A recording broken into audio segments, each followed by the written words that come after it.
Mistis dari bekas pabrik gula dan tekstil di Sidoarjo. Ada bangunan angker di Sidoarjo. Konon bangunan itu merupakan bekas pabrik gula di masa penjajahan Belanda. Sejumlah warga bahkan sering melihat beberapa orang hingga noni Belanda di sana.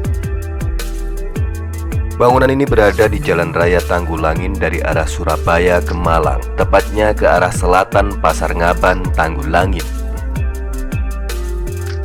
Dikisahkan jika bangunan tersebut merupakan bekas pabrik gula di masa penjajahan Belanda. Setelah Indonesia merdeka, bangunan ini dijadikan tempat pabrik benang dan tekstil. Namun, di tahun 1999 terdapat krisis moneter yang membuat pabrik tersebut tidak lagi beroperasi. Akhirnya, bekas pabrik tekstil itu dibiarkan begitu saja dan tidak terawat, sehingga memberikan kesan angker dan mistis karena kondisi bangunan tersebut terlihat sangat kumuh. Menurut warga desa Kalitengah Tanggulangin Syamsul yang mengaku bekas pabrik tekstil ini sudah lama tak terjamah manusia. Dari depan, bangunan ini terlihat sangat angker karena tak terawat.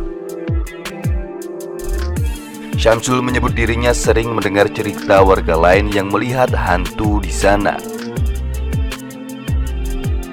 Hantu-hantu yang mirip dengan orang-orang Belanda atau yang disebut dengan noni ini tampak duduk dan ngobrol di depan bangunan tersebut. Syamsul mengatakan tidak pernah melihat sendiri makhluk halus penghuni bangunan itu. Namun warga desa lain pernah bercerita bahwa dirinya pada malam hari melihat ada belasan orang Belanda yang duduk-duduk dan ngobrol di ruang depan bangunan itu, sehingga dia pun lari terbirit-birit.